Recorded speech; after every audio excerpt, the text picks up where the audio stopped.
Welcome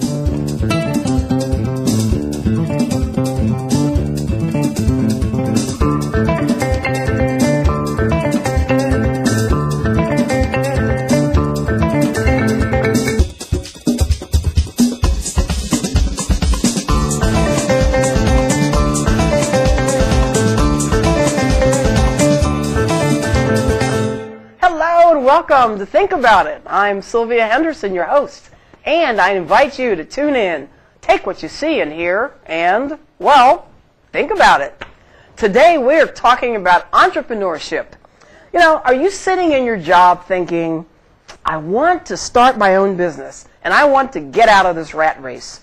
Or do you come from an entrepreneurial family, and you're thinking that you, too, should be an entrepreneur? Have you got an idea that you'd like to pursue as an entrepreneurial venture, whether it's for profit or for purpose, and yet you're wondering what it takes to be an entrepreneur? And just what is an entrepreneur anyway? To be clear, not all business owners are entrepreneurs. So, well, we're exploring these ideas and more today in this program. My guest is Theresa Royal-Brown, an entrepreneur herself, along with her husband, Charles. They both have their own businesses, and they also founded and run an organization for entrepreneurs called EPNET. That's Entrepreneurs and Professionals Network, and we're going to talk more about that later, too. But first, let's explore the world of entrepreneurship so that you can take your ideas and be entrepreneurial about implementing them for profit or for a cause. So, Theresa, welcome to Think About It. Hello. Thank you. Yes, we finally are having our conversation. Finally. Now, one of the questions I always ask all my guests is their personal journey to getting to do what they do. So, for you, what in the world led you to be an entrepreneur? And then, what led you personally to starting an organization for entrepreneurs? Oh, boy. Well. And then an hour later, we'll talk to Well, unfortunately, it's kind of a tragic story why I started. A lot of people don't know. My mother dropped dead one day. She wasn't sick, no symptoms, she was fine.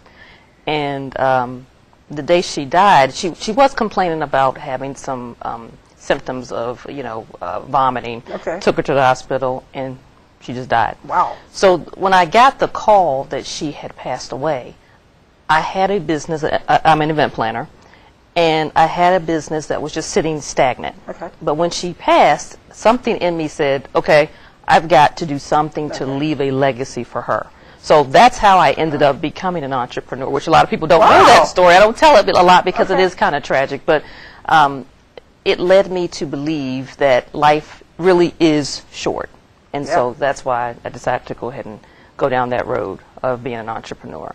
Now, had you worked for a company before you were? I did. Okay. I was an event planner for a legal association. Okay. So I planned all of their events, and I had a knack for it. I knew I really liked to do it. And so I had this little company just sitting there, just in case I ever decided to do it. But then, of course, my mother passed away. I said, let me go ahead and just go full force. And so I actually gave my notice. My boss did not accept my letter of resignation. I know, right? How are you not going to accept my letter of resignation? But he wouldn't accept it. He said I was going through my the mourning process with my mom. And so I rescinded it. So for a whole nother year, I stayed in that position. But then, the exact same day, a year later, I gave my letter of resignation again. And of course, my boss, he didn't want to take it, but this time he said, okay, she's done it now twice, I better go ahead and take it. But he yelled and screamed and just fought it. And the thing he said to me that will never leave my mind, he said these words, you are going to fail. And that is what so many people hear. Why are you leaving such a secure, good job to go on something uncertain like? Exactly. And so I said to myself, I'm going to make it if it's the last thing I do. Because, when somebody tells you that, that makes you really want to say, okay, I'm not going to fail. You know? So that's how I kind of went down that road of entrepreneurship. I know it's not a great story, but it's my story, It's just the was about the boss, the employer. Wow. Yeah, not good. So you know, we say, I mean, I say I'm an entrepreneur, and mine came about because I got fired along with 500 other people. But right. so it happened to me. I didn't have to make that decision to leave. So I think I was lucky in that respect. Right. But so what is entrepreneurship? You know, we say you need to be more entrepreneurial, even for those people in the workplace, but kind of in general. I'm going to give you my definition. An entrepreneur actually is someone who is crazy. I mean, I got to just put it out there. You've got to be crazy, but you have a deep-rooted belief in something that you want to do, your contribution to the world, but you don't want to work for somebody else. Does that make sense? Yep. So that's kind of a weird definition, but that's really what it is. I mean, you're out there grinding, working every day for yourself to get your own money, to make your own contribution without working for a boss. Although now they talk about you can be entrepreneurial on the job. True. And so that leads me to wonder, well, I kind of know, but you know, you're my guest, so I'm asking you. That leads me to ask, so what are some of the characteristics of being entrepreneurial? Great question, because actually when I was working, I was very entrepreneurial minded, meaning you give 120%, not 110 or not 100. You give more than what is asked of you. So if you're doing that so much for a job, you really should be doing it for yourself, right? That's another whole, that's right. You have out-of-the-box ideas. If there's a project that you're working with other people on the job, you go a step further. You can just see. It's like you're a visionary. You can see things that other people can't see. It's just the weirdest thing. And then the more you're there, you're like, am I really an employee or am I the boss? You know what I mean? So you've got to be able to work hard. You got to be able to put in the long hours. I was doing that. I was working sometimes 15, 16 hours a day for a job. You know what I mean? So it's like, okay, I'm doing all this crazy work. I should be doing it for myself. So those are the kind of characteristics. You got to be able to be a self-starter and work independently. All those things that entrepreneurs do. I remember my manager would say, treat your territory, treat your assignment, treat your role as if it's your business. Exactly. So so now it's time to take the reverse and treat my business as if it were a large company. Right. Because that's the eventual goal. Exactly. Cool. You've been around tons of entrepreneurs, both just in your own business as well as with EPNET that we'll talk more about a little bit. What are some of the trials and tribulations that you see entrepreneurs go through? Oh, gosh, so many. The main one, obviously, is funding. Everybody's always asking me, how do you get funding? How do you get funding? There's no easy answer for that. Getting clients, marketing yourself, all the things that we both deal with on a day-to-day basis. But those are the biggest triggers I keep hearing from entrepreneurs. Just how do I get the funding? I can't get a bank loan. I can't get a loan from my friends. So how do I do this venture? And it's hard. Angel investors. Should I do an angel investor? So those are the things that I hear a lot. Well, I'm thinking, as you're talking about funding, I'm thinking about Shark Tank, the current TV show that's out. Right. And when you watch that, I'm not sure whether that would encourage me or scare the bejesus out of me. They're so mean. They are. But I watched the lessons underlying that. Absolutely. And you watch the presentations of the people. And that's sort of the lesson to me as an entrepreneur on how do you present yourself? How do you present your message? What information do these, you see them writing down as soon as as soon as people open their mouths. It's like, so how do you position yourself for getting funding? Exactly. How about family? I mean, I'm thinking, you tell your family, I've got this idea and I want to start a business or I want to quit my job, and they're looking at 3 kids you're taking care of or something. I would think family issues are also there for entrepreneurs. Yeah, for me, I was kind of lucky. When I jumped out, I wasn't married. I didn't have any kids. It was just kind of me by myself. Actually, that's even the more crazy idea for me to do it, because I had no one to fall back on. That's right. There's no cushion. I was really by myself. I mean, I had savings. I had a 401k. I had investments that I all cashed out, kind of like a fool, but I did. So I cashed out all of my savings, all of my, CDs, everything that I had, and took that money and put it in the bank, and that's kind of what I lived off of pretty much for a good year or so as I was going through the process. So my family, believe it or not, they kind of encouraged me. Like, my mom, dad, not my mom, sorry, my second mom, dad, they all kind of encouraged me. But I didn't have some of the struggles I see now with husbands, wives, stuff like that.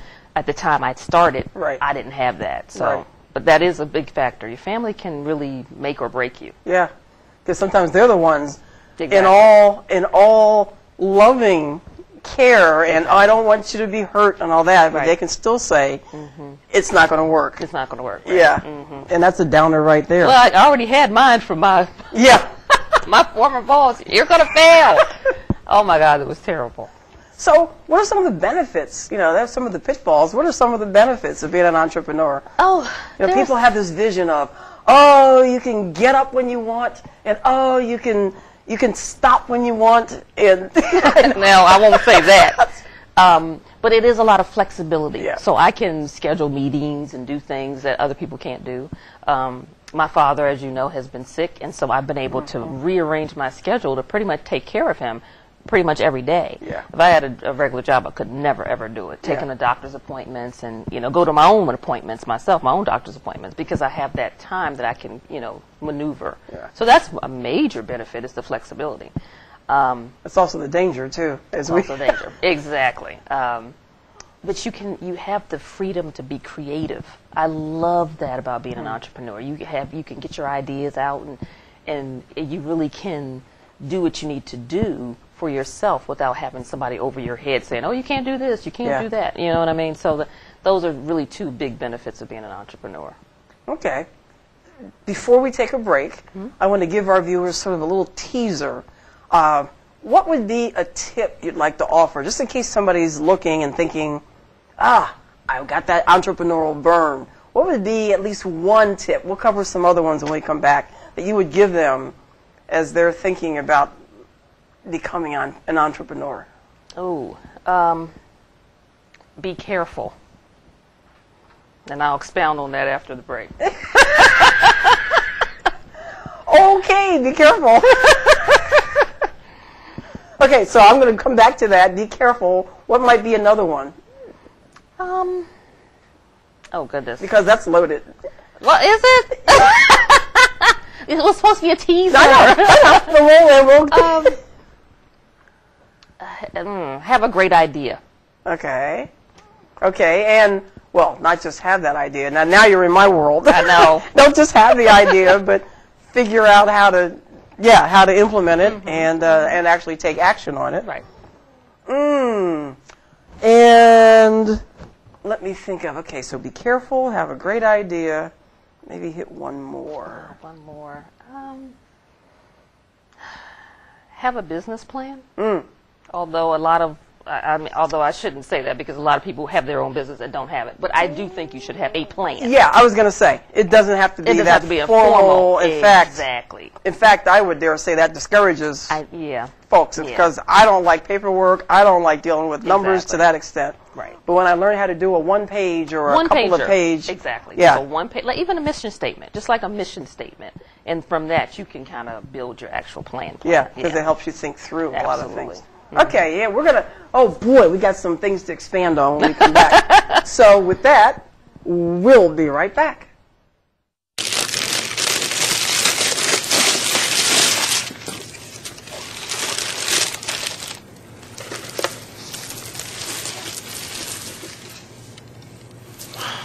I remember how much you said you liked wine.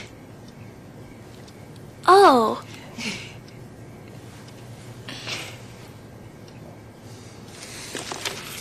You don't have to be perfect to be a perfect parent. There are thousands of teens in foster care who would love to put up with you.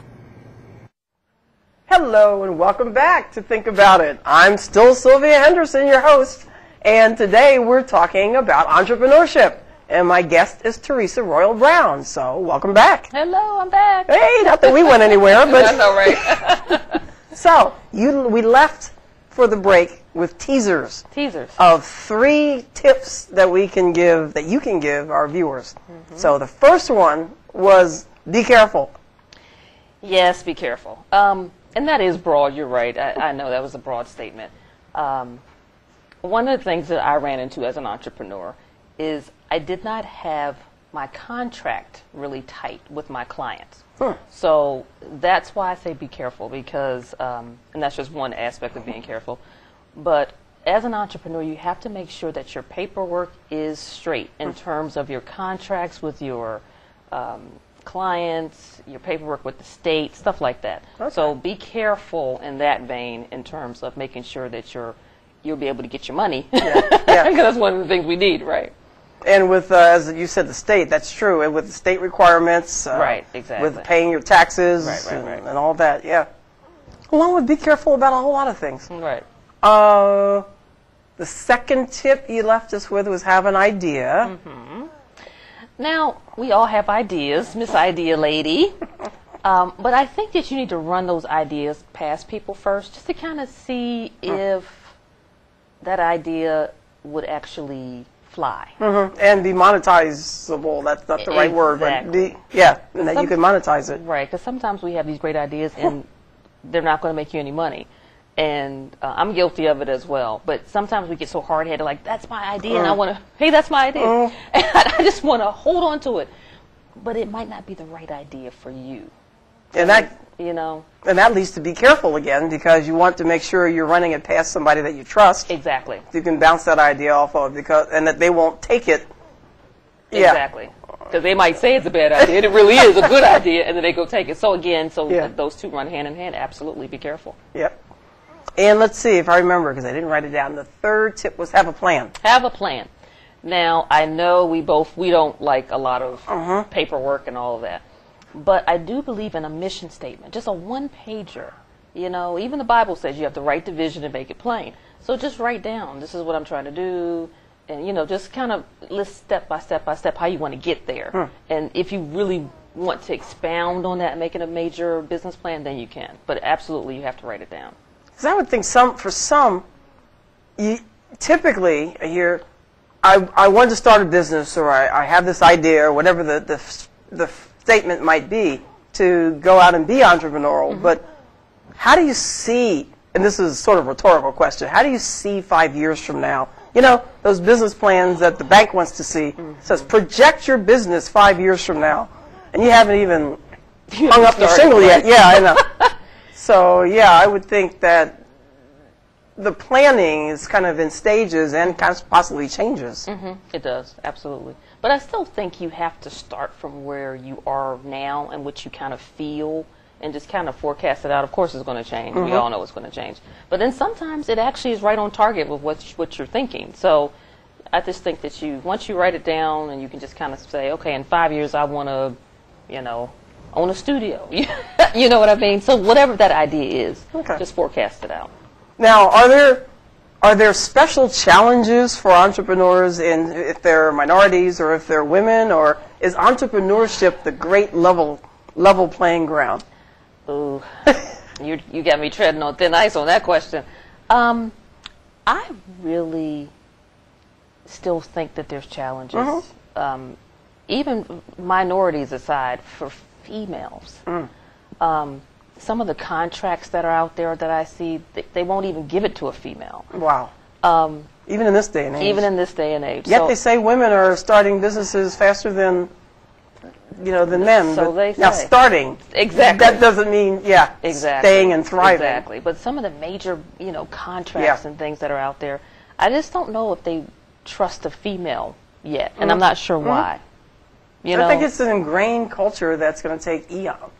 I hate to say this, but it's going to take constant cycle of probably the newer generation has less stuff, I think, that stops them. But I don't know how we fix it. I'm always trying to fix things. I don't know how you fix that one.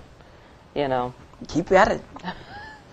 Keep at it and learn to play the game. Well, exactly. Just like the corporate world. It's all about playing the game. Yeah.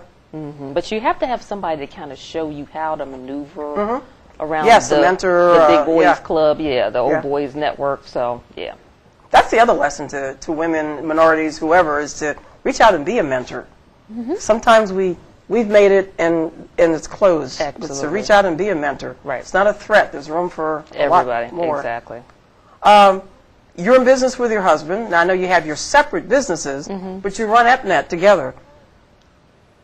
How is it to work with somebody that you sleep with? To me, so that is it like 24-hour business conversation, or? You know, at one point it was, Okay. and we had to stop because at the end of the day, business is business, friendship is friendship, family is family. So you have to always separate those three things. Okay. So even though Charles is my husband, he's also my friend. So sometimes I have to take him out of the husband box and put him in the friend box. Just like if I was going into business with you, we were like best friends. I would have to take you out of that friend box and then put you into the business owner box. Does that make sense?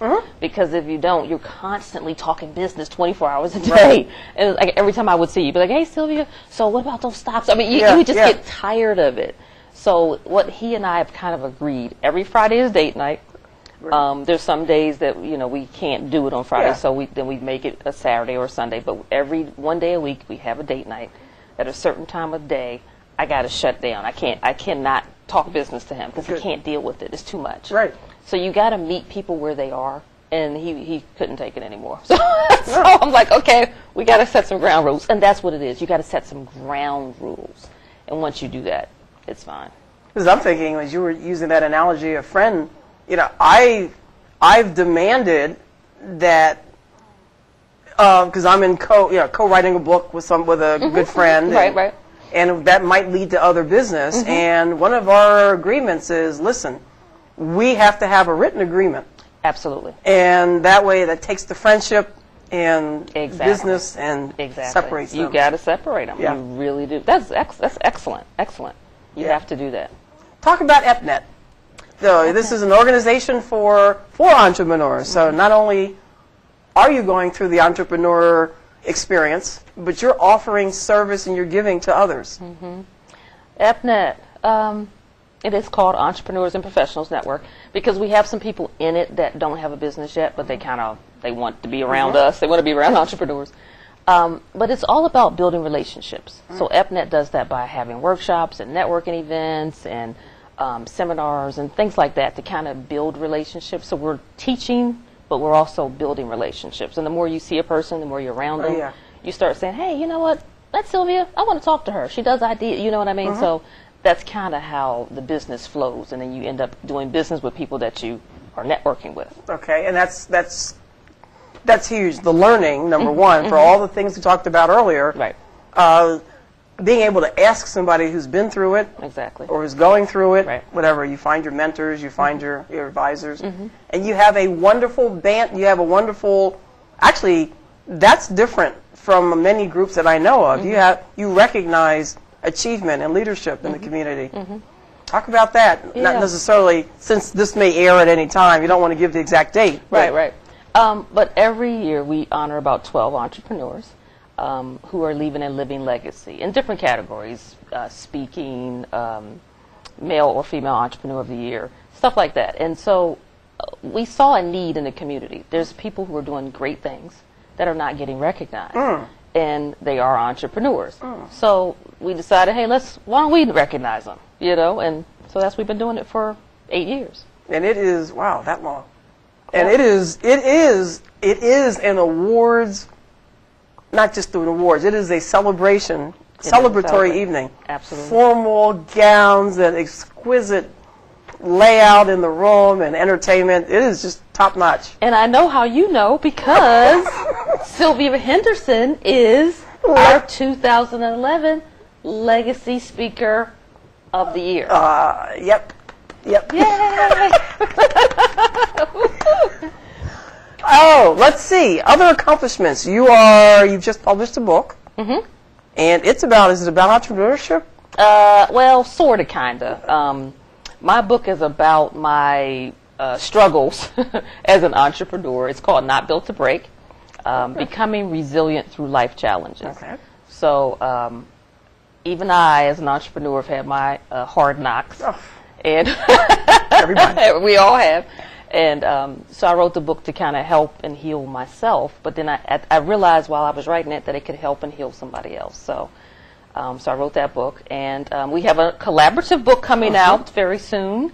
Some of our awardees from EPNET have gotten together, and we're going to do a collaborative book called Wisdom, Words to Inspire You to Create Your Legacy. All right. And somebody else I know is in that book, Miss Sylvia Henderson. Gee, people are going to think we're connected. So yeah, we have 10 authors in the book, and it should be released in April. All right. So we're excited about that. All right. Now, if you could just talk to somebody for a couple of minutes, and you're sitting here talking to me about, Sylvia, so you want to be an entrepreneur. Here are my words of wisdom. You got a couple of minutes to give me some words of wisdom and just kind of free-form it. My words of wisdom. Yes. Number one, get a mentor. I thought I had one. I didn't. So a lot of my hard knocks, I was winging it by myself. Get a mentor. And what you said earlier was true, because I'm mentoring a little girl right now. Something that we really need to do. So as I'm saying, get a mentor, but be a mentor. Number two, be careful. Be careful. Make sure that all of your contracts are legitimate, that you really have read them through, and trust your inner gut. I'm always a believer that little feeling, that little niggling you get, it never steers you wrong. If you have a bad feel, don't do it. But then sometimes you have a feeling about something and you don't act on it, and it turns out to be great. Yeah. So you gotta watch that. Entrepreneurship is risk.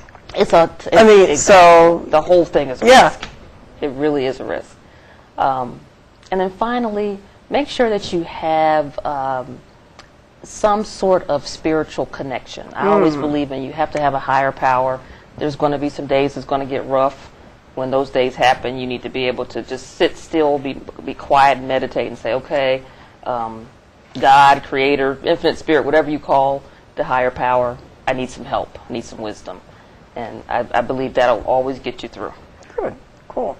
And connecting, I'm thinking as an entrepreneur, we spend so much time on our own, so much time alone, and things look great to us, but we don't quite know, and you said this earlier too, we don't quite know whether, is that really marketable, or is that really a good idea or a good thing to do?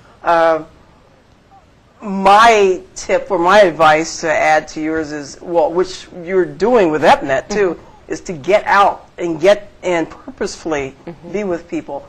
I know that I'm working out of a shared office space, just not all the time, but once a week, just to be around thinkers and be around that brain flow that you get when you're in the corporate world. Absolutely. And you don't get when you're on your own. I think we forget about that sometimes too. We need that, because we have all worked a job at some point in our lives. Yeah. So when you become an entrepreneur, you do get a little secluded. You got to get out. You really do. Yeah. So that's excellent. Well, Theresa, we're about time. The show is over, and already? I know. And so I want to thank you for being my guest today. And with that, as you're considering entrepreneurship, heed the words that you heard today, but don't be discouraged. In fact, be encouraged, because as long as you're think about it, as long as you're thinking about the things you need to do to be an entrepreneur, and they don't teach you that in business school, then I believe you will be a success. So I'm honored to have you here. Well, thank you so much. And I invite you, as always, to tune in and take what you see and hear and, well, think about it. I'm Sylvia Henderson, your host. Make a great day.